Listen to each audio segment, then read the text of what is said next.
My name is Miller Files, and for most of my life I have been a detective who has seen too many things that the world prefers to keep in the shadows. I have walked into rooms still warm with violence. I have listened to confessions that should never have been spoken aloud. I have stood in courtrooms where the truth trembled under the weight of lies. But nothing, absolutely nothing, has ever unsettled me the way the case of Harold Frederick Shipman did. Because this was not the work of a monster waiting in the bushes. This was not a predator hiding in a dark alley. This was a man in a white coat, smiling gently, carrying a stethoscope and the trust of an entire community in the palm of his hand. Hyde was a quiet town, a place where people still greeted each other on the streets, where neighbors brought soup when someone was sick, where doors stayed unlocked because people believed the world was still kind. It was also the town where Harold Shipman practiced medicine, and patients would often say that having him as their doctor was a blessing. He listened, he showed up, he cared. They saw peace in his presence, perhaps even safety.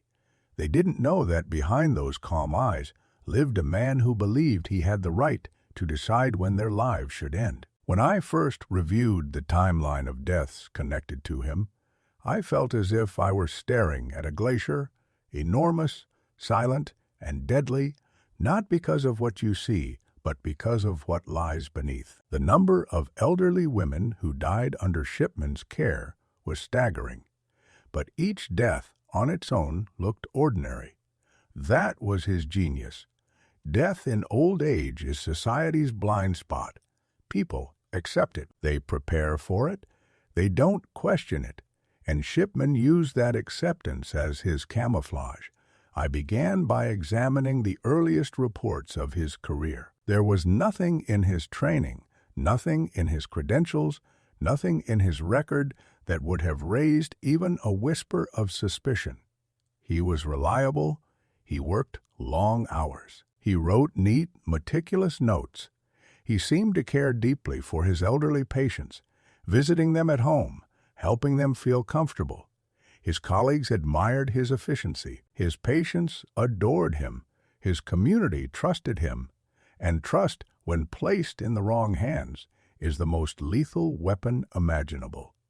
As I read through the files, something kept gnawing at me. These deaths were too peaceful, too quiet, too convenient. I didn't see panic in the descriptions. I didn't see failed life-saving attempts. I didn't see medical crises spiraling out of control. What I saw were bodies found in armchairs, beds, and living room couches, always in places that made death look natural, always within a time frame that coincided with Shipman's visit, and always followed by a crisp, confident signature on a death certificate. At first glance, none of this looked criminal. Death is part of life. But when death begins to behave like a pattern, like a repeated ritual, a detective's instincts start screaming. And mine were roaring. I followed the paper trail, and it led me directly to the day the case cracked open, the death of Kathleen Grundy. The moment I read her file, I felt the shift. The details didn't match the narrative. Here was a woman who was active, social, and healthy. She volunteered. She attended meetings. She walked without assistance. And suddenly, after a routine visit from Shipman, she was gone. Her daughter, a lawyer, believed immediately that something was wrong. She didn't mourn in confusion.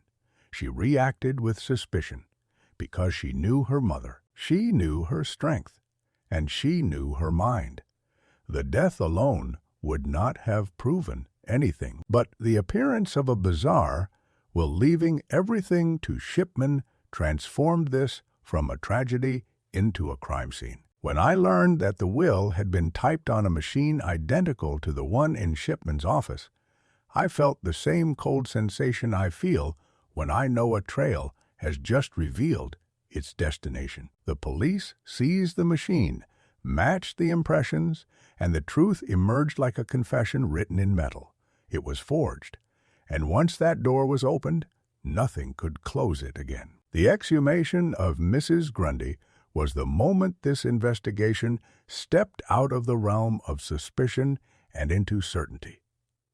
Toxicology revealed an excessive level of dimorphine, not the kind used to ease pain, the kind used to end life, the kind Shipman understood better than most, the kind he could administer with the calm precision of a man who believed he was simply performing another routine task. As I read the toxicology reports, I imagine the scene: a comfortable chair, a gentle conversation, a doctor preparing a syringe, a patient who trusted him implicitly, and then, within minutes, silence. A silence so ordinary that no one questioned it. No struggle, no fear, just a quiet drowning inside the bloodstream. When I traced the larger pattern of his victims, I realized that Mrs. Grundy was not an exception. She was the rule, and she exposed his entire system. He chose elderly women, often those living alone, often those with minimal medical oversight. He visited them under the guise of care. He injected them with lethal doses. He remained with them until they died. He left with a signature that suffocated any doubt. And he repeated this cycle for years, perhaps decades. The chilling part wasn't how he killed. It was how he hid. He hid inside empathy, inside professionalism, inside credibility. Inside a role society respects without question. Dozens of families later told investigators that they had felt grateful for him, grateful that their loved ones passed peacefully, grateful that Shipman was there, grateful that someone they trusted had guided their final moments. Reading those statements, one after another, felt like swallowing broken glass. Each message of gratitude was unknowingly written to their loved one's killer. I met some of those families years later. Their regret was carved into their voices. They wished they had asked more questions. They wished they had recognized the pattern. They wished they had not cremated the bodies so quickly. But how could they have known? He was their doctor. By the time I reached the end of the first year's worth of deaths, I understood the true scale of the crime. But nothing prepared me for the final estimate: more than 200 deaths linked to Shipman. Some investigations suggested more than 400. The enormity of it felt almost unreal, as if I were reading fiction. But the grief was real. The statistics were real.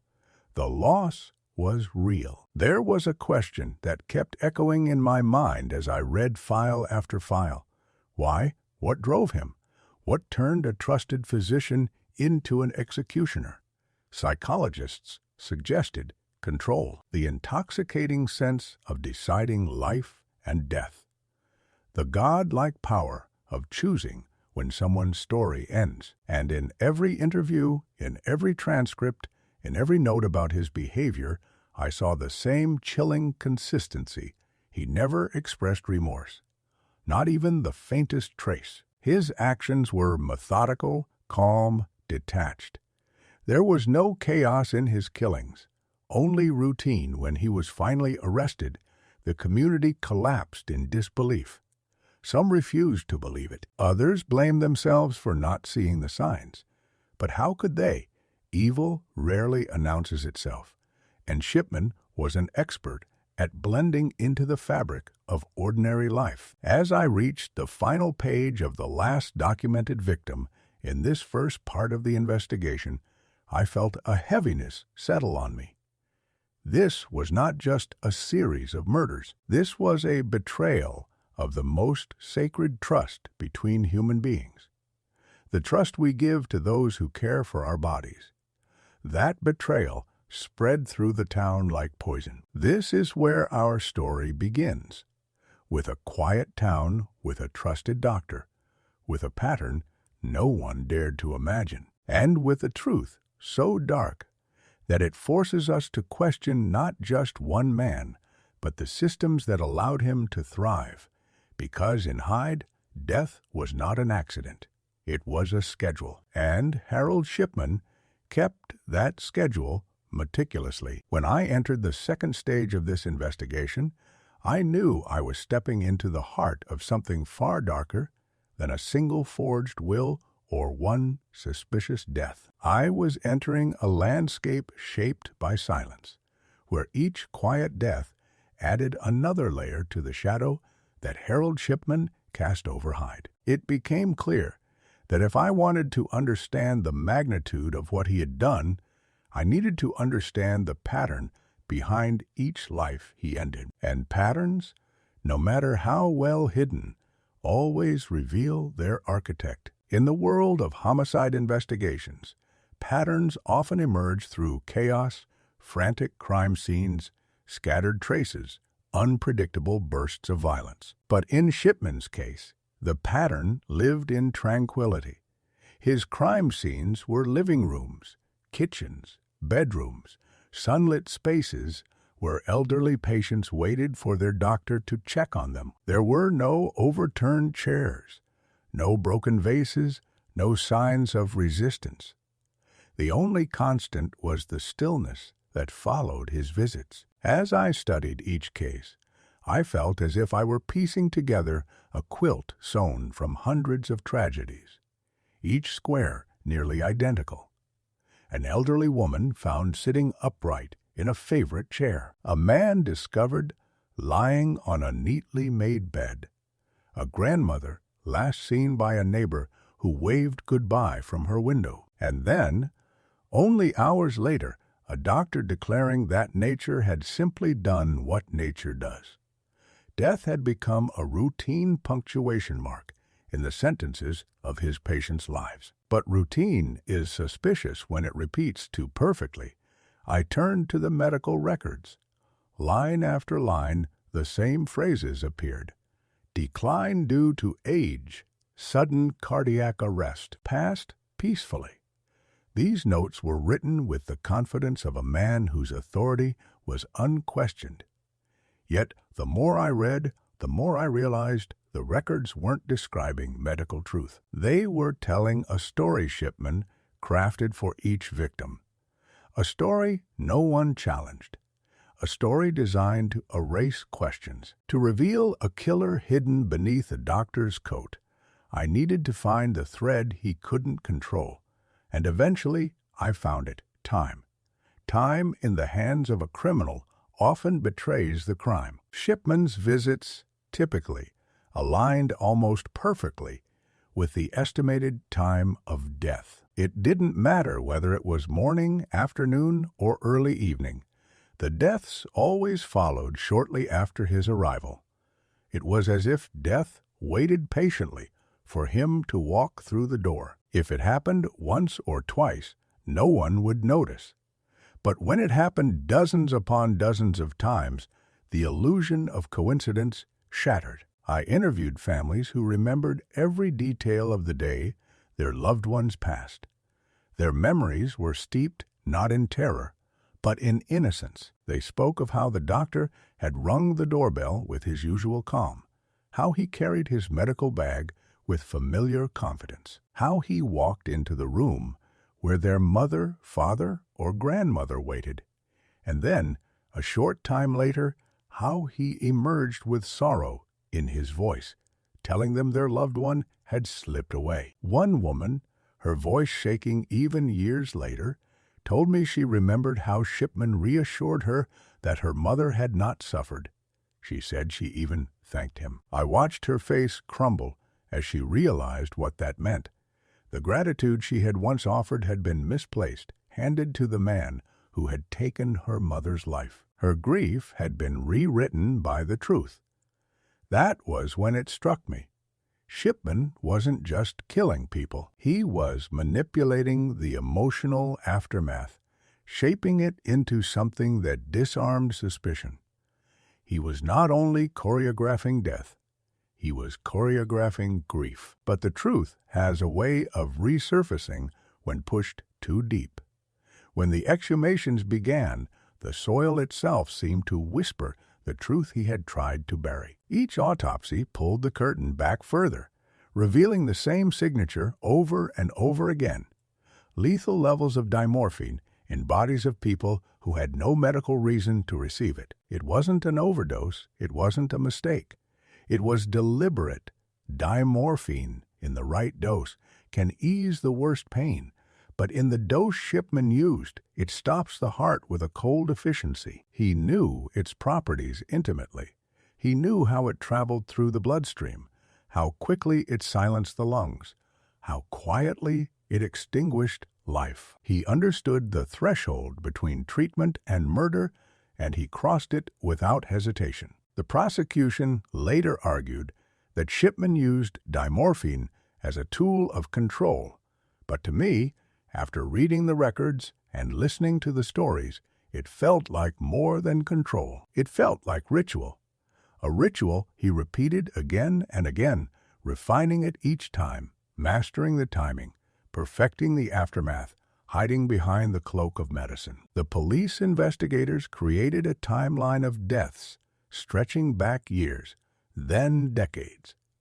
When I examined that timeline, I felt the weight of it settle onto my chest. The deaths formed clusters, concentrated around periods when he worked the longest shifts or visited the most patients. He was killing at a pace so steady and so consistent that it nearly resembled an appointment schedule.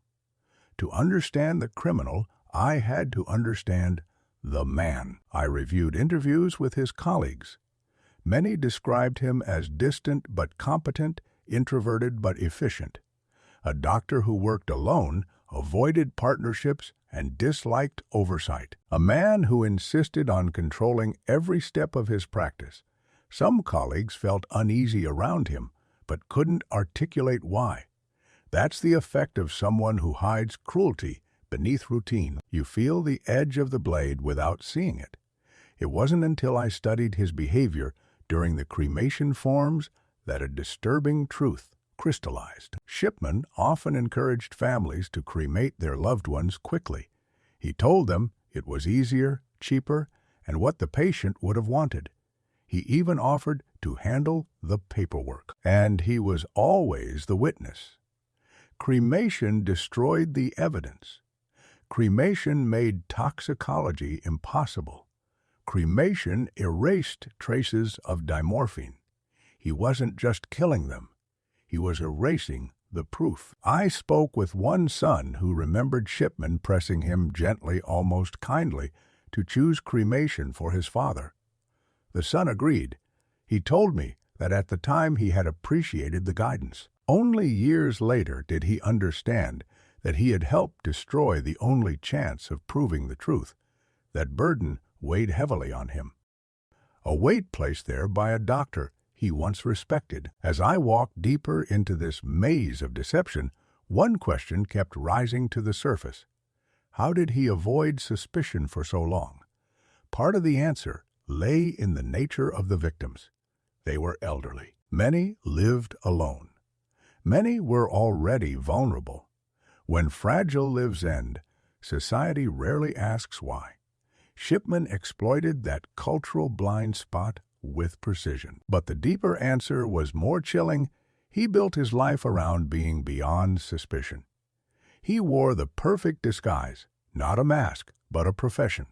Not a false identity, but a trusted one. Doctors carry enormous influence. Their words become truth. Their signatures become law. And Shipman learned early on that his role gave him power over the narrative. In the end, he didn't hide in the shadows. He hid in plain sight, surrounded by patients who believed he cared for them. Every killer has a boundary, a moment where they grow complacent or slip up. For Shipman, that boundary was Kathleen Grundy. His arrogance led him to forge her will, a mistake that cracked his carefully constructed facade. And once that crack appeared, the entire structure collapsed. As the scope of the investigation expanded, I realized that this case was no longer about understanding a sequence of murders. It was about confronting a betrayal of trust on a scale that defied comprehension. The people of Hyde had opened their doors to him, welcomed him into their most private moments, believed he would protect them. But while they trusted him with their lives, he chose instead to take them. When I finished the second phase of the investigation, I sat in silence for a long time, a silence heavy with the weight of each life he ended, a silence that echoed through the town he terrorized without anyone realizing, a silence he had relied on to keep killing. That silence is broken now, and in the next part of this investigation, we will follow the chain of evidence as it begins to tighten around the man who believed he was untouchable, because every pattern, no matter how quiet, eventually reveals its creator. Miller Files investigative documentary. As I moved deeper into the Shipman investigation, the sense of inevitability grew heavier. It felt like walking down a long corridor where every door I passed whispered fragments of a truth that had been waiting for years to be discovered. With each step, the walls seemed to narrow, pressing in, guiding me toward a man who had killed so many under the guise of compassion. Shipman had been operating in plain sight, but the time for shadows was ending. The circle around him was beginning to tighten. The discovery of forged documents and the lethal toxicology results from the Grundy exhumation were no longer coincidences. They were the first two stones in a landslide. And once a landslide begins, nothing can stop what follows. The authorities knew they had opened the door to a crime of extraordinary proportions. But I don't think any of us yet understood the true scale of what was coming. The next phase of the investigation required something that few communities are truly ready for: the exhumation of the dead. To reopen graves is to reopen grief, and in Hyde, grief would soon become a landscape of its own. Families who had once accepted peaceful deaths now faced the horrifying possibility that peace had been manufactured. Each coffin lifted from the earth challenged the trust that held this community together. Yet the truth demanded to be uncovered. When the first bodies were re-examined, the pattern confirmed itself with chilling clarity. Morphine levels far beyond therapeutic limits. No recorded medical justifications. No emergency calls from Shipman seeking help. All evidence pointed in one direction: deliberate administration. It was no longer a question of if. It was a matter of how many. One detective described it best when he told me it felt like we weren't investigating murders. We were investigating a system, a machine built by one man. And he was right. Shipman didn't kill in sudden rages or chaotic impulses. He killed with precision, with method, and with an unnerving consistency. Each life he ended fit neatly into a structure only he fully understood. While forensic teams worked through chemical reports, I focused on the paper trail. In crimes like these, paper becomes a witness quiet, objective, incapable of lying: death certificates, medical records, appointment logs, cremation forms. Every sheet carried traces of Shipman's handwriting, and soon the handwriting became the smoking gun. There were inconsistent notes, sudden declarations of terminal illness never previously documented, patients described as frail and declining, even though neighbors had seen them walking their dogs the day before they died. Records that had been altered, signatures that seemed rushed or inserted after the fact, and beneath it all, the unmistakable pattern of a man rewriting the final chapter of each victim's life. But the most disturbing signs were found in Shipman's computer. When investigators traced his digital logs, they discovered entries modified after the patient's death notes, fabricated to justify the medical conditions he claimed. The timestamps, though edited, still bore ghost traces of their original creation. Technology had preserved what Shipman thought he had erased. The digital forensics team explained it to me like this. He thought deleting a footprint meant the footprint disappeared. He didn't realize that a print in wet cement leaves marks forever. And with that realization, the walls around him grew narrower. Yet even as evidence mounted, I couldn't escape the feeling that we were still only seeing the edge of something enormous. Suspicious deaths began to emerge not only from his time as a general practitioner in Hyde, but from earlier years as well. His time at the Donnybrook practice, his work at Pontefract General Infirmary. Wherever he worked, mortality rates seemed to rise. The numbers did not behave naturally. They rose sharply when he arrived. They fell dramatically when he left. It was a grim signature carved not in ink, but in bodies. The challenge was proving it. Many of those patients had been cremated. Many records were incomplete. Many families had long since moved on. But the investigators pressed forward. What they uncovered next changed the direction of the case entirely. A statistical analysis was performed, a cold, clinical breakdown of patterns over time, and the statistics were terrifying. Shipman was present for a disproportionate number of deaths. His patient mortality rate towered over those of his colleagues. In some years, it was double or triple the average. There was no medical explanation, no demographic explanation. The numbers alone painted the picture of a predator disguised as a healer. But numbers are only part of the story. To convict a man like Shipman, you need narrative, you need voices, you need people willing to step out of their grief and step into the light of justice. And slowly they began to speak. Families returned to detectives with memories they had dismissed as irrelevant. A daughter recalled how oddly calm Shipman had been while informing her of her father's death. A neighbor remembered seeing Shipman's car parked outside a patient's home far more frequently than expected. A son remembered the unease he felt when Shipman insisted on cremation. None of these details alone proved anything, but together they formed a mosaic. In investigations of serial killings, witnesses often describe something they sensed, but couldn't identify, a discomfort that hid behind routine interactions. I heard that same tone in Hyde. People had felt something was wrong, but didn't have the language or evidence to express it. Shipman had depended on that silence. But the silence was cracking. When the police finally confronted him with inconsistencies, he maintained the cold composure of a man accustomed to being believed. He denied everything. He dismissed the forged will as absurd. He claimed the altered medical records were simply clerical mistakes. He insisted the deaths were natural and that any morphine found had been administered properly for pain relief. But the tone of his voice betrayed him.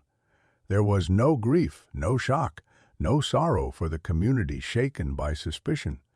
Only irritation, only indignation. It was the indignation of a man who believed he was above accountability. When investigators searched his home, they found medical equipment stored in ways that contradicted professional protocols. They found dimorphine supplies far beyond what he could justify.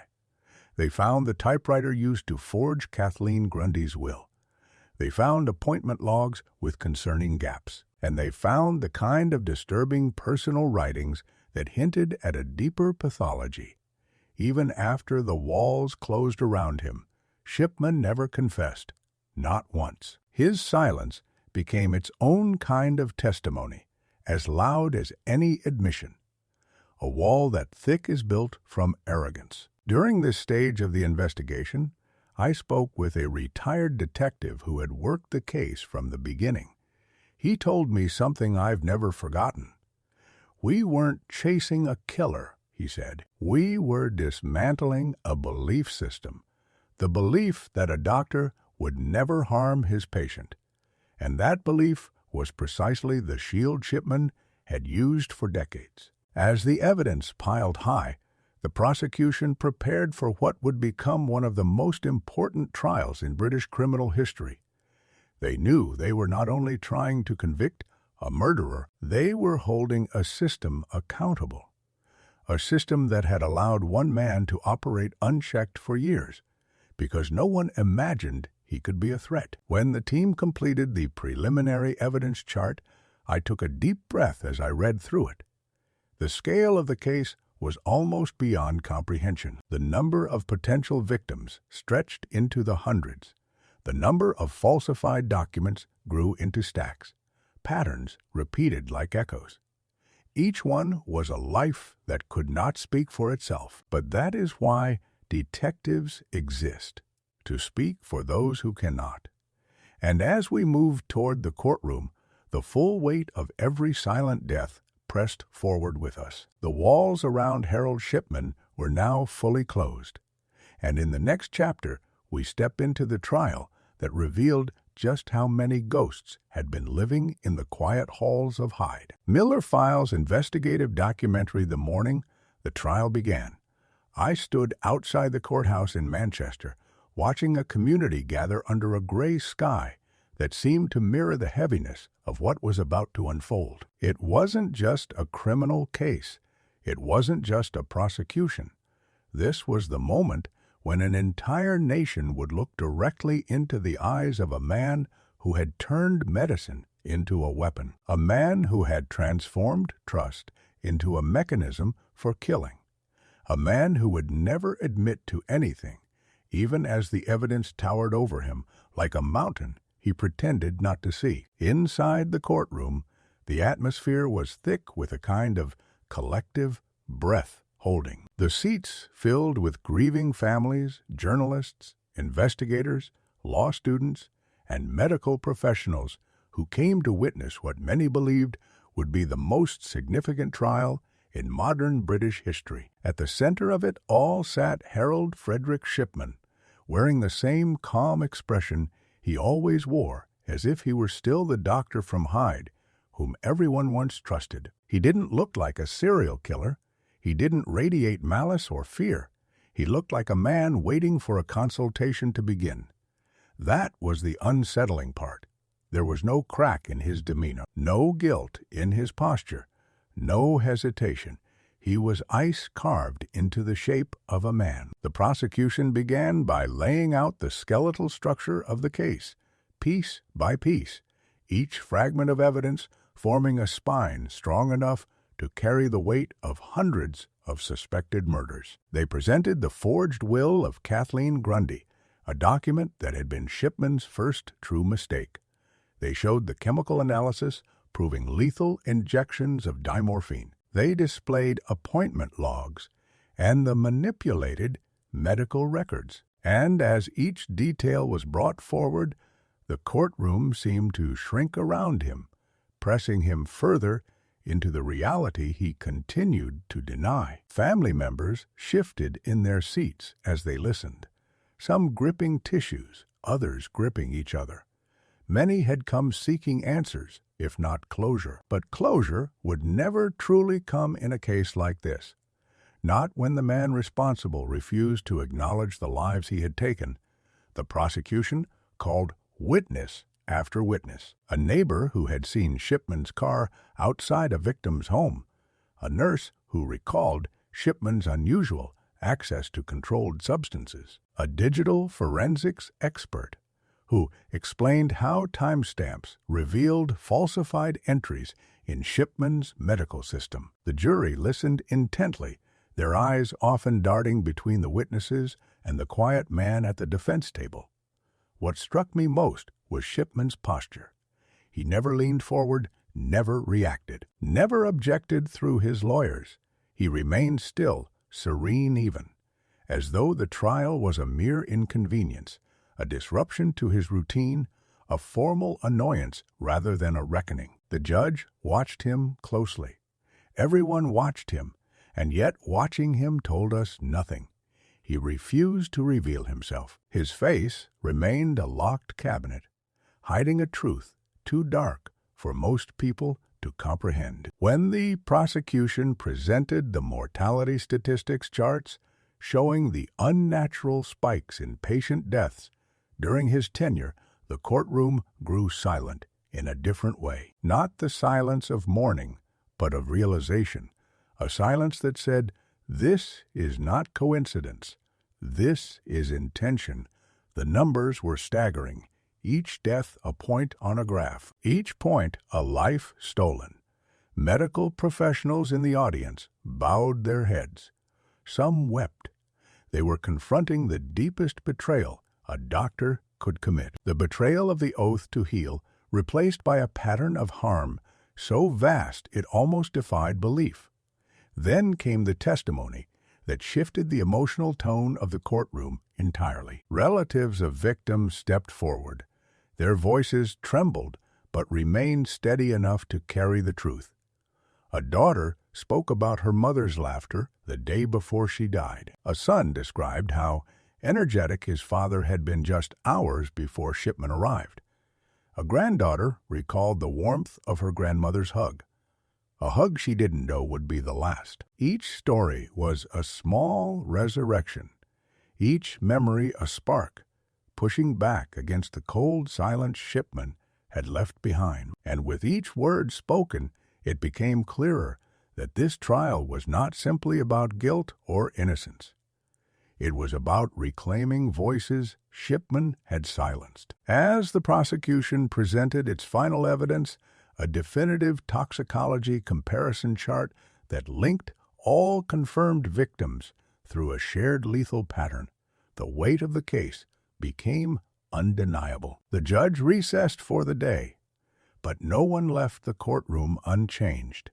People walked out slowly, as though carrying something heavy, because they were. They carried the knowledge that evil can wear a doctor's coat and smile while taking a life. The defense strategy was simple: deny everything, offer alternative explanations, suggest natural deaths, accuse the investigators of misinterpretation. They attacked the statistical analysis, questioned the limitations of forensic science, and tried to dismiss the forged will as an unconnected anomaly. It was a defense built not on truth, but on the hope that doubt could be manufactured.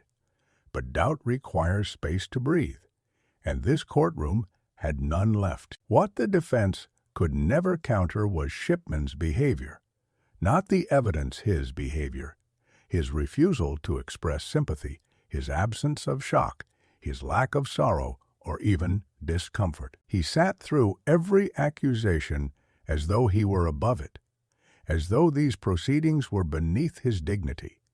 That arrogance was louder than any testimony. By the final week of the trial, the jury had heard enough. They had seen the signatures, the falsified logs, the morphine levels, the patterns. They had looked into the eyes of grieving families and into the empty gaze of the man accused of killing their loved ones, and their verdict became inevitable. The courtroom filled beyond capacity.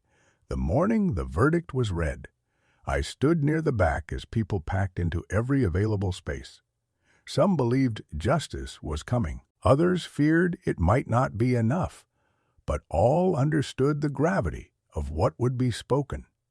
When the foreman rose, a stillness fell over the room. The kind of stillness that precedes a breaking point: guilty. The word echoed like a bell struck in a cavern.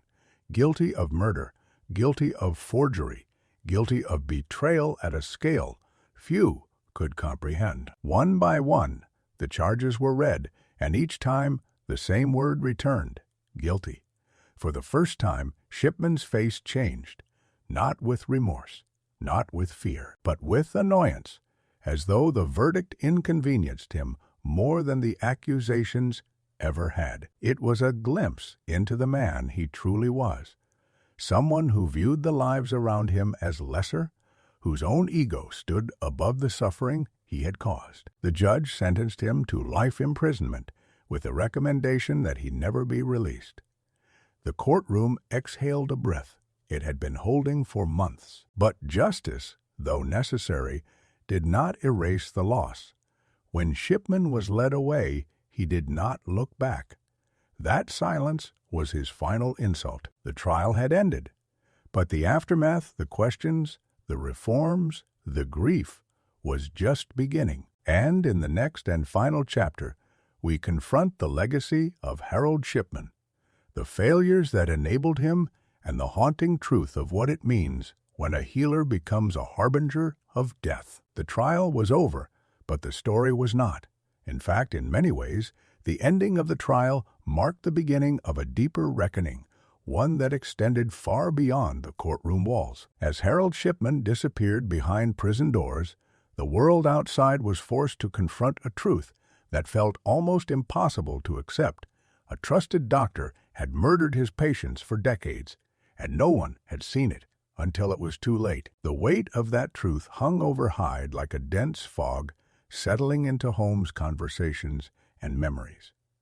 In the weeks that followed the verdict, the town felt hollow. People walked with a heaviness in their steps, as though each of them carried a private burden they didn't quite know how to explain.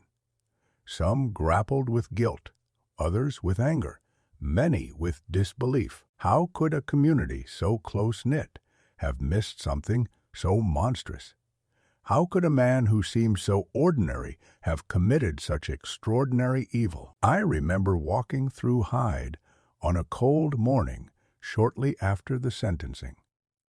The streets were quiet, the air brittle. A woman placing flowers outside the clinic where Shipman once worked told me she wasn't sure who the flowers were, for whether they were for the victims or for her own shattered trust. In that moment, it struck me that Shipman had not only taken lives, he had taken certainty, he had taken stability, he had taken stability, he had taken faith in the very institution meant to protect the vulnerable. Authorities now faced a daunting question. How many had he truly killed? The official conviction covered only 15 victims, but investigative estimates suggested a number reaching into the hundreds. 200, perhaps 300. Some experts argued even more. The truth, buried under ashes from countless cremations, might never be fully known, and that uncertainty was its own kind of cruelty. Families pushed for answers, even when answers were impossible. They opened drawers filled with old photographs, trying to determine whether the last smile of a loved one had been genuine or stolen. They reread medical notes, searching for clues they had missed. They spoke with investigators, hoping their memories could fill the gaps left by incomplete records. Each conversation felt like reopening a wound that had never fully healed. The British government launched a massive inquiry, one of the largest in its history. Its goal was not only to understand how Shipman had operated, but how the system had allowed him to continue unchecked. The inquiry revealed a series of failures, lax oversight of controlled substances, insufficient scrutiny of doctors' death certificates, an over-reliance on professional trust, and a lack of mechanisms to detect statistical anomalies in patient mortality. These failings had created the perfect environment for a killer like Shipman to flourish. And flourish he did. Hospitals and clinics across the UK began re-evaluating their protocols. New regulations were introduced. Safeguards were implemented. Systems were redesigned to detect unusual patterns in prescribing and mortality. Doctors who had never once questioned their authority now found themselves under stricter review. And while these reforms were essential, they were also a painful reminder that the medical system had been blind for far too long. One of the most profound consequences of the Shipman case was the erosion of trust. Trust is the foundation of medicine. Without it, every diagnosis becomes a doubt. Every prescription becomes a question. Every visit becomes a negotiation between fear and faith. Patients who once entered clinics with confidence now walked in with uncertainty. They looked at their doctors differently, not with suspicion necessarily, but with a guardedness born from betrayal. I spoke with an elderly man who told me he no longer allowed home visits from any doctor. He said that even though he knew the system had changed, the shadow of Shipman still lingered in the corners of his mind. His words carried a painful truth. Healing the physical wounds left by a serial killer is straightforward. Healing the psychological ones is far more complicated. Inside prison, Shipman reportedly remained aloof, silent, uncooperative.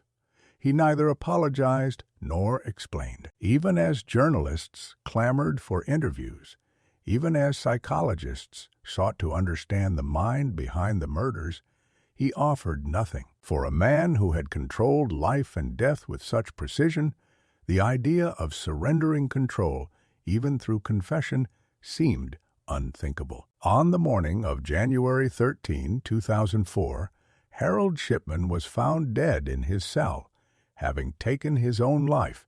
There was no note, no explanation, no reckoning. In a final act consistent with his character, he withheld the truth from the world. It was a final theft this time.